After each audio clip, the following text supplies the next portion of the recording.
नमस्कार विद्यार्थियों, इन ई क्लासेज में फिर से आपका स्वागत है। आज का चैप्टर हम करेंगे class 10th science English medium से रिलेटेड, जिसमें हम चैप्टर 5 जो है, जो कल तक हमने पढ़ा था, उसी से जस्ट आगे हमें बढ़ते हैं।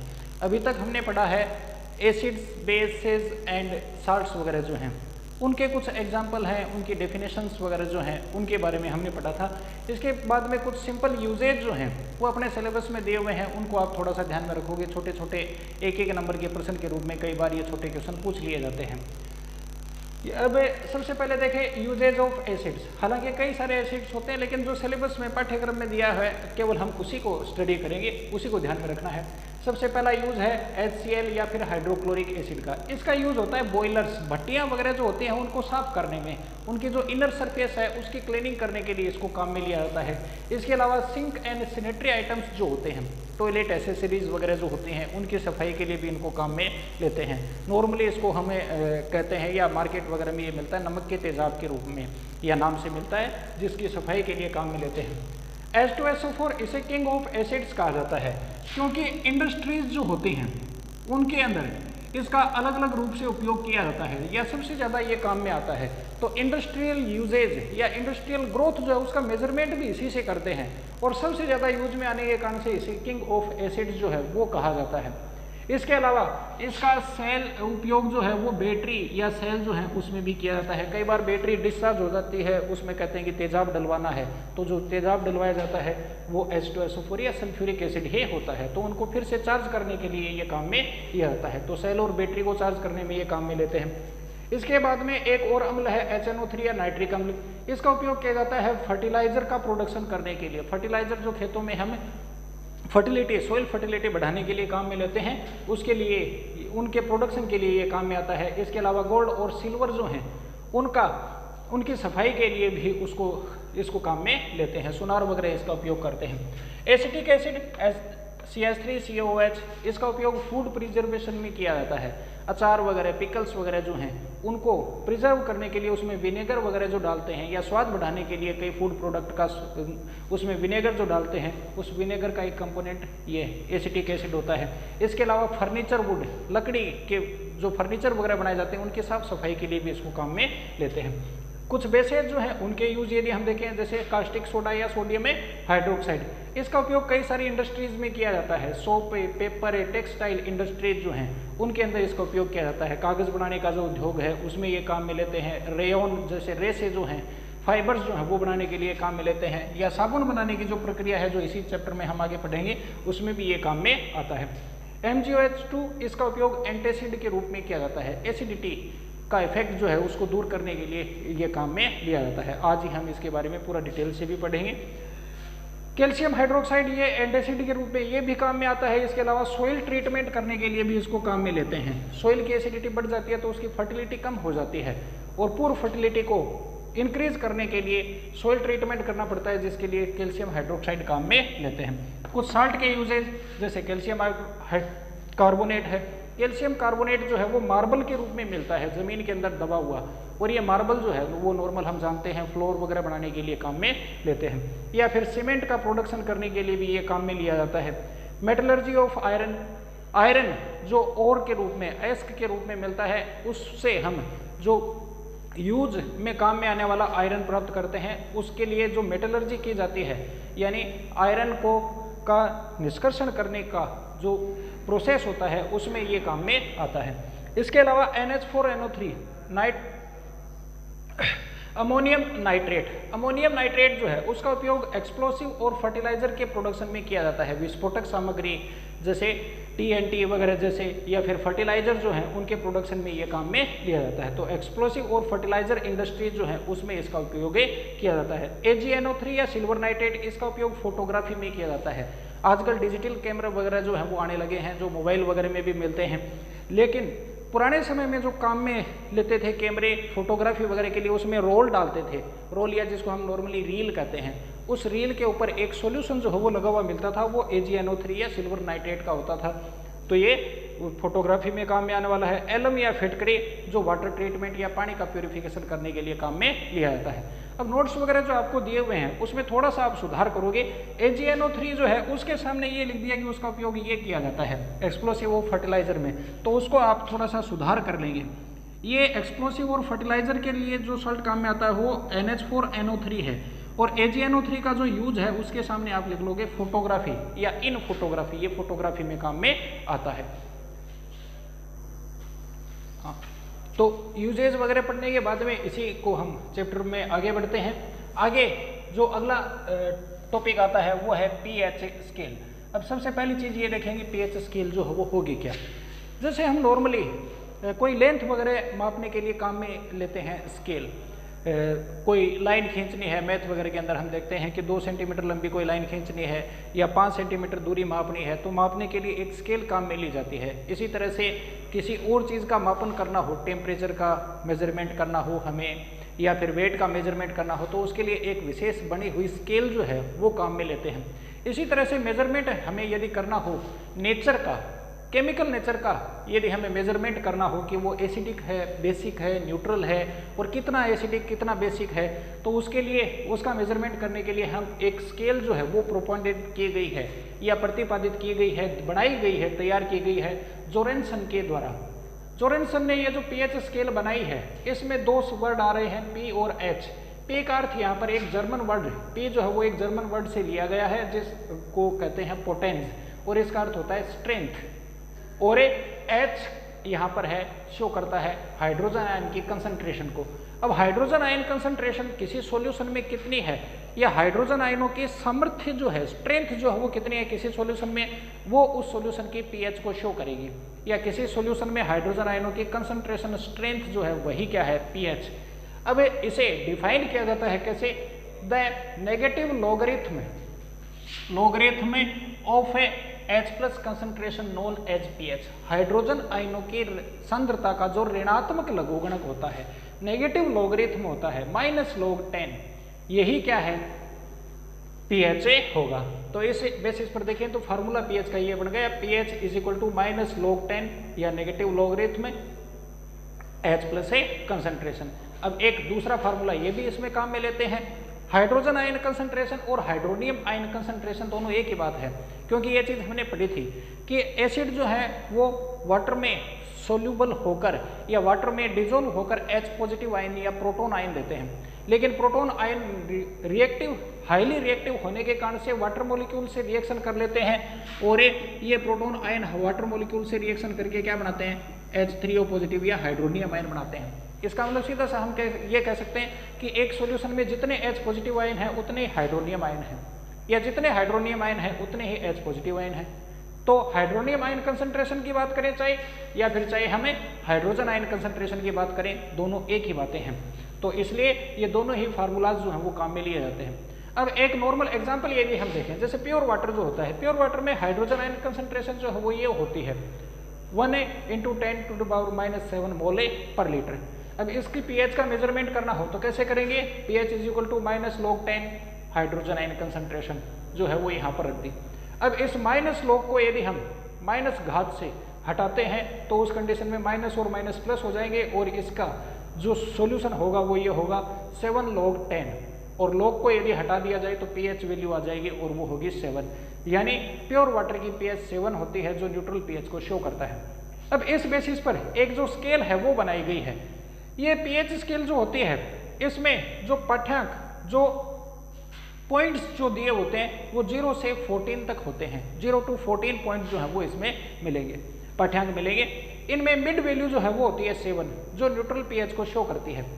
pH यदि <7 हो तो वो एसिडिक नेचर को शो करता है, 6.9 है तो भी वो एसिडिक ही माना जाएगा, और pH यदि <7 हो, 7 to 14 इसके बीच में हो तो वो माना जाता है बेसिक नेचर का। अब यहाँ पर एक चीज़ और भी ये ध्यान में रखनी है कि यहाँ पर इसी pH स्केल में ये 2 अलग अलग रीजन जो है वो शो कर रखे हैं। इसमें ये ऊपर वाला जो पार्ट है, ऊपर वाला जो भाग है वो हाइड्रोजन आयन कंसंट्रेशन को शो कर रहा है। सीधा सा ये ध्यान में रखें कि नेगेटिव लोगरिथम हाइड्रोजन आयनों की है वही क्या है, pH है। इसका मतलब सीधा सा है कि pH हाइड्रोजन आयनों की कंसंट्रेशन जितनी ज़्यादा होगी pH उतनी ही कम होगी। एसिड जो होते हैं उनमें हाइड्रोजन आयन कंसंट्रेशन अधिक होती है, इसलिए उनकी पीएच जो है वो कम होगी। यदि किसी सॉल्यूशन की पीएच 0 है तो वो हाईली एसिडिक होता है और उसमें हाइड्रोजन आयन कंसंट्रेशन सबसे ज़्यादा है। जैसे जैसे उसमें हाइड्रोजन आयनों की कंसंट्रेशन घटती है पीएच जो है वो भी घटती जाती है, पीएच जो है वो बढ़ती जाती है। तो पीएच वैल्यू यदि बढ़ेगी तो हाइड्रोजन आयन कंसंट्रेशन जो है वो डिक्रीज होगी और हाइड्रोक्साइड आयन कंसंट्रेशन इससे उल्टा है। एसिडिक सॉल्यूशन में हाइड्रोक्साइड आयन कंसंट्रेशन कम है। जैसे जैसे हम आगे जा रहे हैं पीएच का मान जैसे जैसे बढ़ रहा है, पीएच वैल्यू जैसे बढ़ रही है, हाइड्रोक्साइड आयन कंसंट्रेशन जो है वो इंक्रीज हो रही है।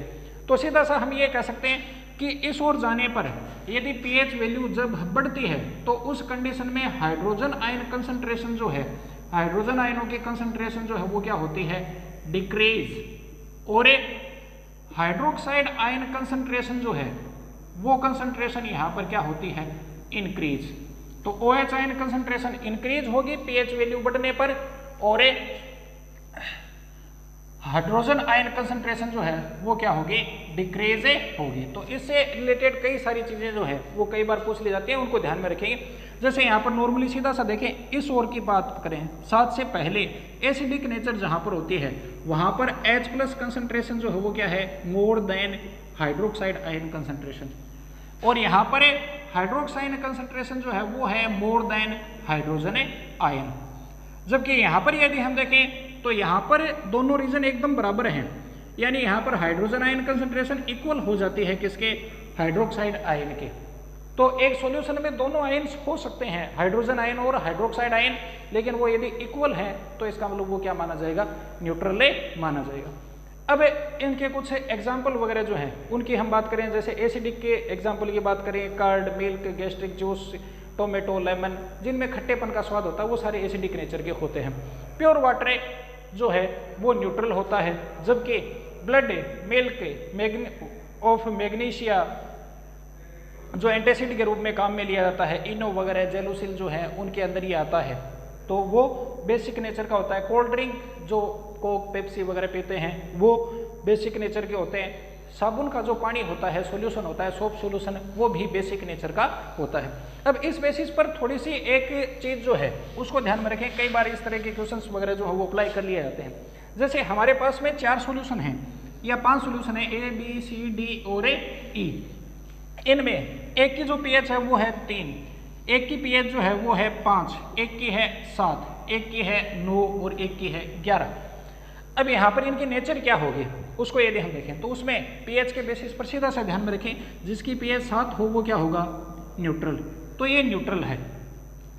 अब यहाँ पर A और B लेस देन 7, ये एसिडिक नेचर के हो गए, ये बेसिक नेचर के हो गए।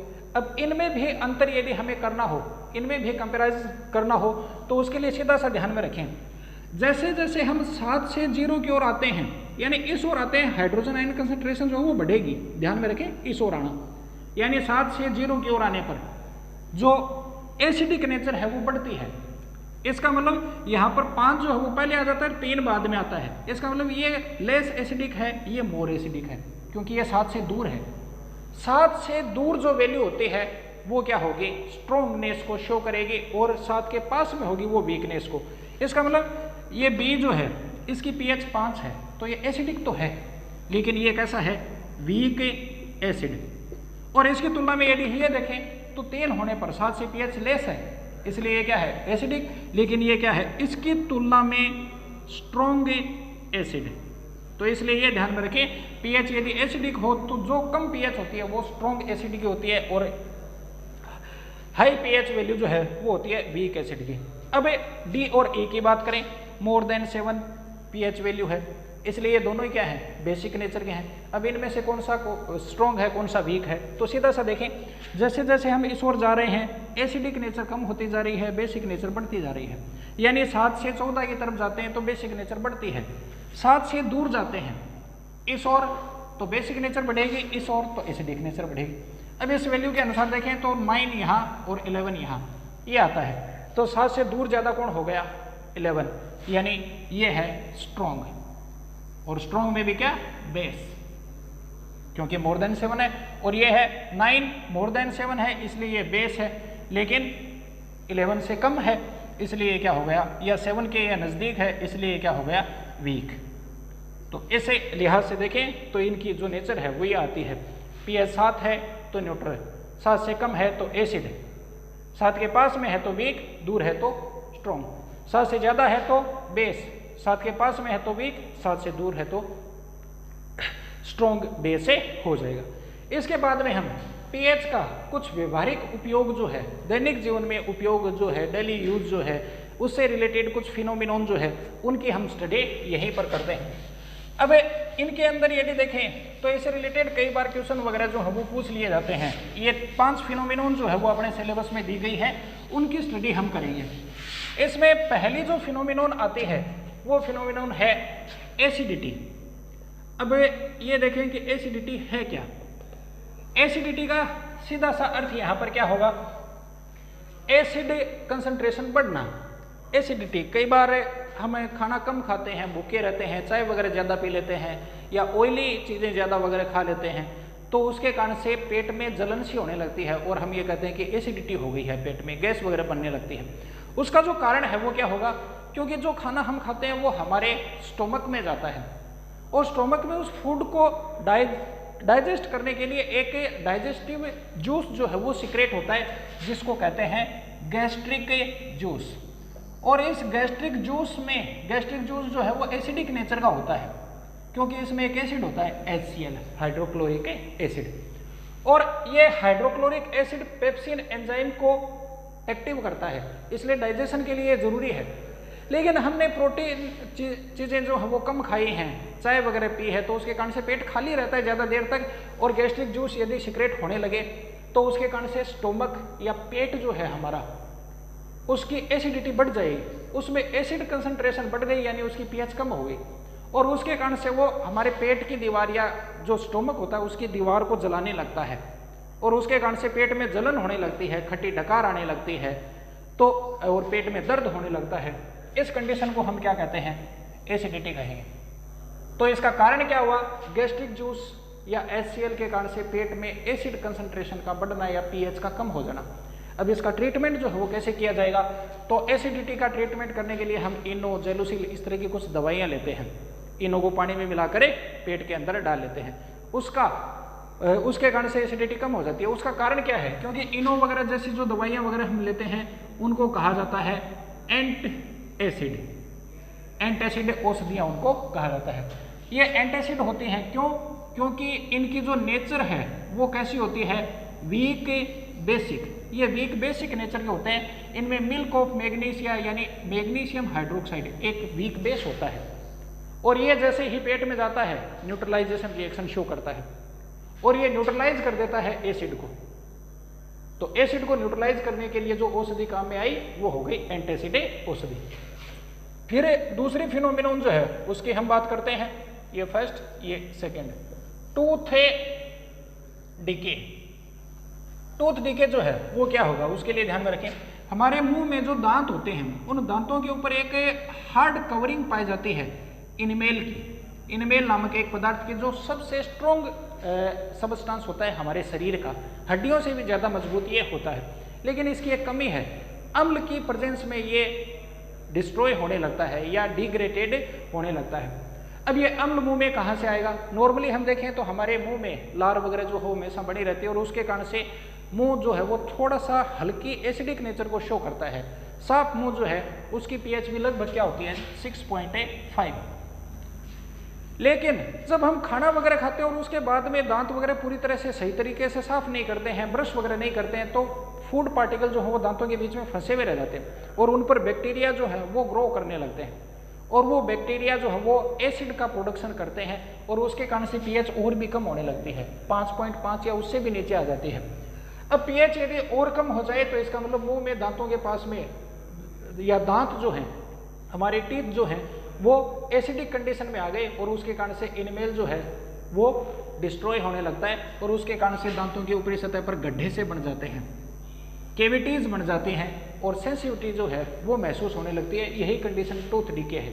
तो टूथ डीके का कारण जो है वो भी क्या हो गया, मुंह में उत्पन्न होने वाला एसिड। अब इसका ट्रीटमेंट कैसे करेंगे, दांतों की सफाई करना, क्योंकि इसका कारण जो है वो क्या है, फूड पार्टिकल वो मुंह में नहीं रहने चाहिए। इसके अलावा टूथपेस्ट हम यूज में लेते हैं। टूथपेस्ट जो है वो भी क्या होता है, वीक बेसिक नेचर के होते हैं। तो टूथपेस्ट वीक बेसिक नेचर के होंगे और ये वीक बेस जो है वो एसिड के इफेक्ट को क्या करते हैं, कम करते हैं या उसे न्यूट्रलाइज कर देते हैं। तो टूथ डिके का कारण हुआ मुंह में उत्पन्न होने वाला एसिड और इसका ट्रीटमेंट हुआ बेसिक नेचर का टूथपेस्ट। इसके बाद में तीसरी फिनोमिनन सोइल से रिलेटेड है, सोइल ट्रीटमेंट से रिलेटेड है। बाग में, खेत में जो मिट्टी होती है, जो उपजाऊ मिट्टी होती है, वो उपजाऊ मिट्टी जो है उसकी पीएच जो है वो लगभग 7 के आसपास होनी चाहिए, न्यूट्रल नेचर की होनी चाहिए। ज़्यादा या कहें हाई एसिडिक या हाईली बेसिक नेचर की जो सोइल है वो इनफर्टाइल होती है, उसकी फर्टिलिटी जो है वो कम होती है।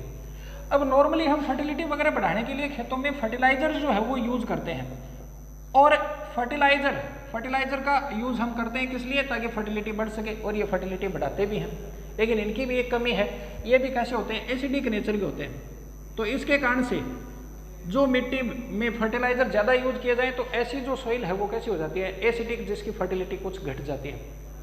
अब फर्टिलाइजर का यूज करना पड़ता है, लेकिन फिर भी एसिडिटी को हम कम करें या एसिडिक प्रभाव इफेक्ट जो है सॉइल का उसको कम करें, तो उसके लिए क्या करते हैं, बेसिक नेचर के कुछ सबस्टांसेज जो हैं जिनको लाइम प्रोडक्ट कह सकते हैं, वो लाइम प्रोडक्ट जो है उनको हम छिड़कते हैं खेत में, जैसे calcium oxide, calcium carbonate, calcium hydroxide, इनका छिड़काव किया जाता है।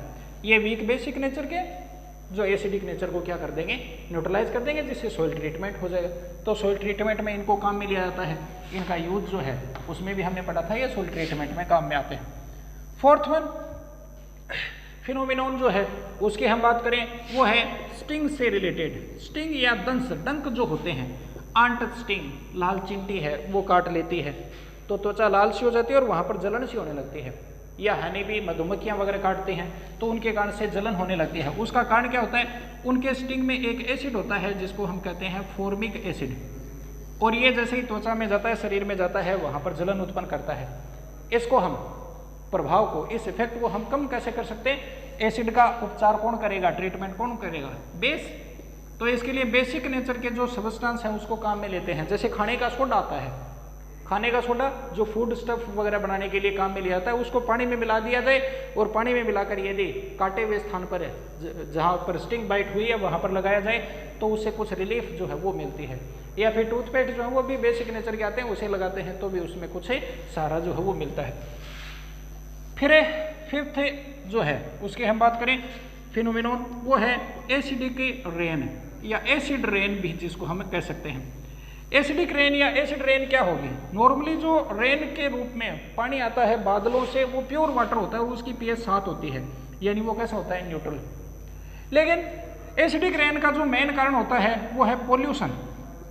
एटमॉस्फेयर में कई सारे पोल्यूटेंट जो हैं वो सस्पेंडेड रहते हैं, जैसे सल्फर डाइऑक्साइड है, नाइट्रोजन डाइऑक्साइड है, कार्बन डाइऑक्साइड है, और ये जब बारिश होती है तो एसिड वाटर जो है उससे ये रिएक्शन कर लेते हैं और रिएक्शन करके ये क्या बनाते हैं, एसिड बनाते हैं। सल्फर के ऑक्साइड बनाते हैं H2SO4, नाइट्रोजन के ऑक्साइड बनाते हैं HNO3, कार्बन के ऑक्साइड जो है वो बनाते हैं H2CO3, कार्बोनिक एसिड। ये सारे के सारे एसिड हैं और ये उसी रेन वाटर में डिजोल्व भी हो जाते हैं। उसके कारण से एसिड जो रेन वाटर है वो कैसा हो जाता है, एसिडिक नेचर का, इसी को हम एसिड रेन कहते हैं।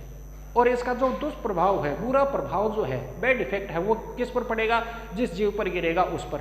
ये सोइल की एसिडिटी को बढ़ा देंगे, जिस सोइल पर ये गिरेंगे तो उससे सोइल की एसिडिटी बढ़ जाएगी। नदियों वगैरह में, रिवर्स वगैरह में जब ये जाते हैं तो वहाँ का जो वाटर है उसको वो एसिडिक बना देते हैं, इसलिए जो एक्वेटिक एनिमल्स या प्लांट होते हैं उनको भी ये प्रभावित करते हैं। या फिर जो मार्बल से बनी हुई इमारतें, जैसे आगरा के पास में पाए जाने वाले जो उद्योग धंधे हैं, उनसे निकलने वाला पोल्यूटेंट जो है वो मार्बल को डिस्ट्रॉय करता है, जिसके कारण से ताजमहल का पीलापन जो है वो बढ़ता जा रहा है। तो ये मार्बल प्रोडक्ट वगैरह जो हैं उनको भी क्या करते हैं, कमज़ोरे करते हैं। अब इससे बचने का उपाय जो है, इनकी तरह से हम काम में नहीं ले सकते हैं। यूँ नहीं है कि इस ट्रीटमेंट जो है वो हम कर दें। ताजमहल वगैरह को फिर भी ट्रीटमेंट जो है वो किया जा सकता है, बाकी खेत या नदियों वगैरह को नहीं कर सकते। उसका सीधा सा उपाय है वो है पोल्यूशन को कम करना। पोल्यूशन को कम करके हम एसिड रेन जो है उसके बैड इफेक्ट से बच सकते हैं। तो यहाँ पर ये 5 फिनोमिनन जो है वो एसिड से रिलेटेड पढ़ी। सब में देखें, एसिडिटी हो, टूथ डिके हो, सोइल डिग्रेडेशन हो या स्टिंग बर्निंग हो, इन सब का जो कारण है वो क्या है? एसिड। और जो ट्रीटमेंट है वो क्या है? वीक बेस, जो न्यूट्रलाइजेशन रिएक्शन शो करते हैं और एसिड के इफेक्ट को एसिड के इफेक्ट को न्यूट्रलाइज कर देते हैं। तो आज के लिए इतना ही। उसके बाद में कल जो है वो हम पढ़ेंगे कुछ इंपॉर्टेंट कंपाउंड जो हैं उनके बारे में, उन कंपाउंड्स वगैरह के बारे में भी हम पढ़ते रहेंगे। उम्मीद है आप जो ये पाठ्यक्रम से संबंधित जो क्लासेस वगैरह चल रही हैं इनकी स्टडी आप कर रहे होंगे।